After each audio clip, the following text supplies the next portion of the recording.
All right, welcome back to a World of Good podcast. This is Joshua Weger, and I'm sitting at a table. Frank, I don't know what happens, but every time I go to do this, I'm sitting at a table, and I think it's a beautiful image of having a conversation like this. And so I'm sitting with my new friend, Frank Borst, here in Centralia, Washington. Frank, good day to you, sir. Thank you. Good to be a part of the broadcast. Thanks so much for giving me a few minutes here, and in the middle of one of your biggest events of the year.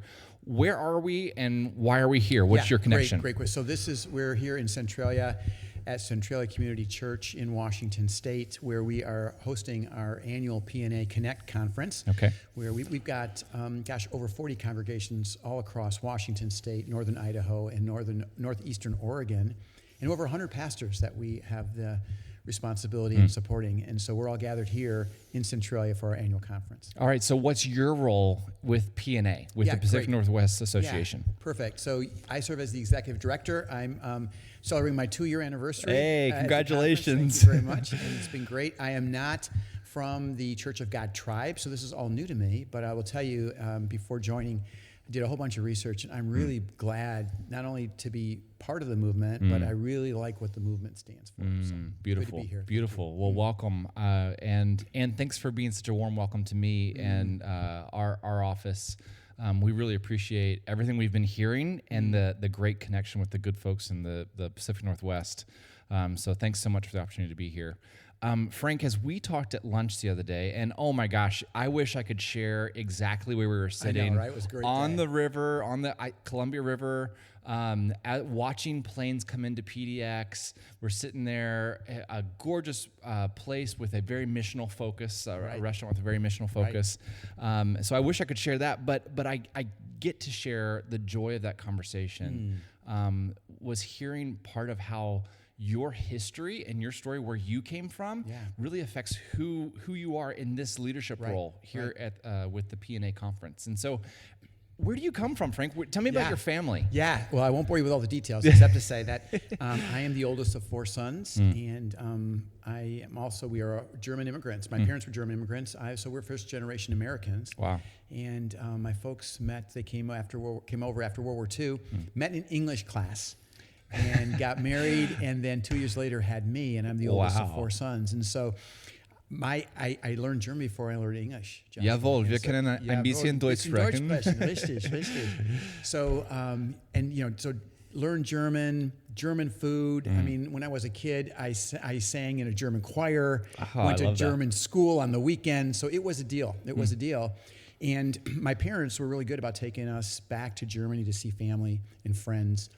And that opened up a whole new world for me, even as a young kid, to see this beautiful global world that God has created, right? Yeah. And with that, not just the beauty of creation, because I'm an outdoors person, but the beauty of culture and different people. And so when I grew up, I mastered in finance and business and got my international management degree from Thunderbird.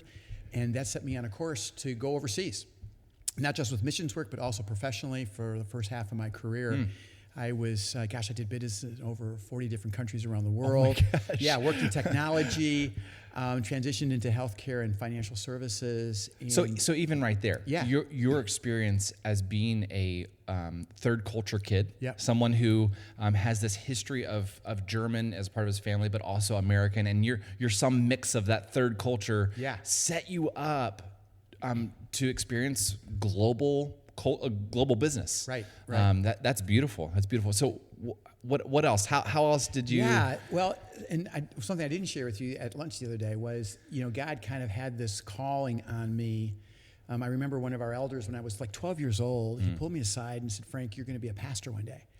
And as I grew up, and I love business, I love commerce, I love organizational effectiveness, and so I just thought, that comment has always, the gentleman's name was Will Neimer, by the way, who's been in glory now for a number of decades. Oh, wow.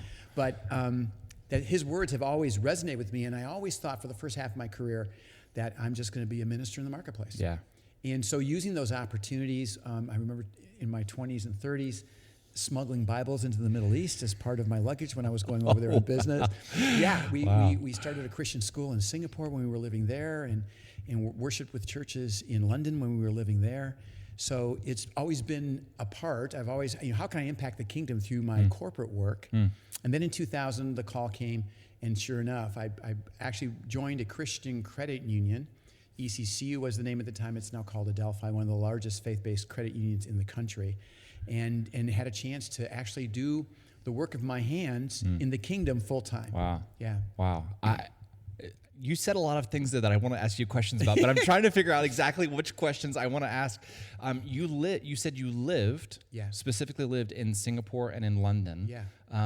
How long was that? Was this like a month, a week? Yeah. Was this a couple years? What does that look like? Well, I was working as the vice president of global for a technology company. Okay. And we had our managing director in the UK quit, and they said, Frank, would you go over just for 6 months or so? Well, that 6-month assignment ended up into 2 years. Oh, wow. And at that time, I was just shuttling back and forth. I had a young family, my wife Debbie, and my 2 boys, Matthew and Daniel. They were very young. And so Debbie was home with the kids, and I was shuttling 2 to 3 weeks a month. I would be working in London. In fact, I had a hotel room at the Reading Hotel.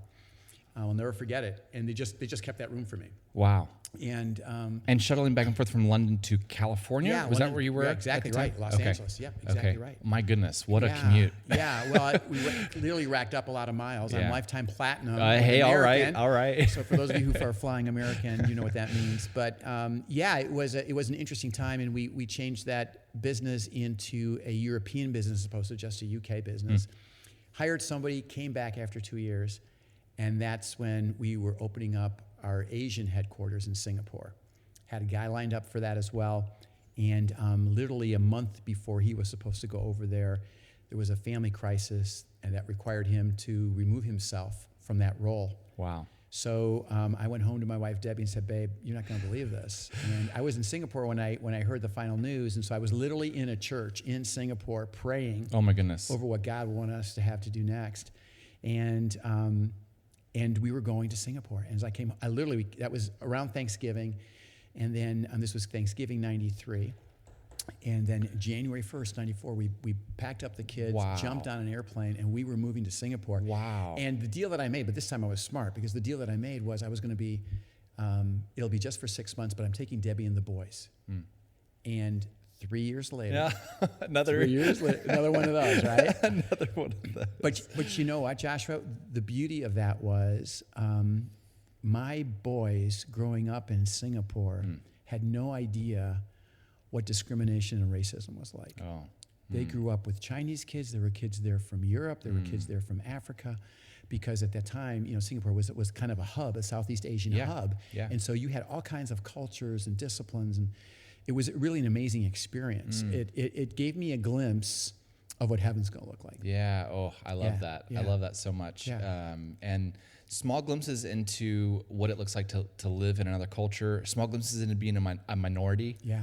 In those places. That's right. I mean, even though Singapore, I know this just from traveling and being engaged with some churches there. They operate in English a lot of the time in Singapore. Right. The national language is English. Yeah. Now there is a lot of other languages spoken there, of course, because it is a hub in that region. But man, what an experience! Yeah. And what an experience to bring back to a home country. So what year was it when you moved back here? To the States? So that was we were in Singapore from 94 to 97. Okay. Yeah. Okay.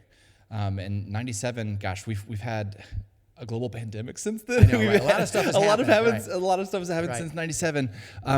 How are you in ministry? Like what sparked that change? Yeah. So in working at the Christian Credit Union, I was a pastor to churches, schools, and ministries, basically is what it was, right? On the financial side of things. And so we came alongside, we were the largest kingdom financer in the country. And so learning intimacy about, how does a Christian school work? Yes. How does a ministry, a parachurch ministry work, Yeah. right? How does a church work? Large churches, small churches. How does organization affect the actual ministry that's going on? Precisely. Like the way it's structured as a business. Wow. So having worked at ECCU, now Adelphi, it gave me an insight into how we actually identify health markers from a financial point of view for a church. So we would underwrite differently than a secular organization would. So for example, we would never worry about having to foreclose on a church. In our 40 years time up until 2010 when the Great Recession hit, we never foreclosed on one church. Wow. And we had done billions and billions of kingdom financing. Yeah, so your markers were very different. Precisely. So we looked at donor concentration, for example. We looked at the governance of the elder board. How did they work? Does the senior pastor have members of their family on the elder board? See, those are all. So it taught us to look at faith-based organizations differently than the world does. Yeah. Wow. What a gift to the church. Yeah. To have that lens and perspective. Yeah. That is so countercultural, and what a gift even to the P&A now, right, that you've had that experience. I was going to say, even then, God was already sowing the seeds. Oh my goodness. And giving me the experience necessary to serve Him well in my current role. Yeah, that's so good. Yeah. So this week we're talking about stories. Yes, we are. This weekend, and I love that focus, and I see so much good coming out of those stories that are being told here at the P&A Connect. But Frank, I just want to ask you, like, with the experience of what happened in Singapore and London, with those experiences in those countries that you're working in all across the world, how does that make you who you are now, and what good is coming out of that here in this region? Yeah, great question. So as I reflect on my life, Joshua, I think having not only exposure but experience in other cultures and other regions around the world is a much bigger place than if you've never traveled outside of it or you've stayed pretty much local or in your state. That's one observation. The other observation is the United States is truly a melting pot, right? And so we are just, as it has for its entire history, we continue to welcome immigrants in. And I have experience having been an immigrant in Singapore, right, living as an expat there, and being the son of German immigrants, what the immigrant condition is, right? And it goes beyond that actually too, because anyone who's marginalized, you pick whatever the flavor might be, right? But anyone who's been marginalized, for someone who has lived and worked and has exposure to other countries around the world, you develop a sensitivity to the human condition that you wouldn't otherwise have. Yeah. And man, seeing Jesus flesh that out in the gospel and seeing that gospel come alive in those contexts is, wow.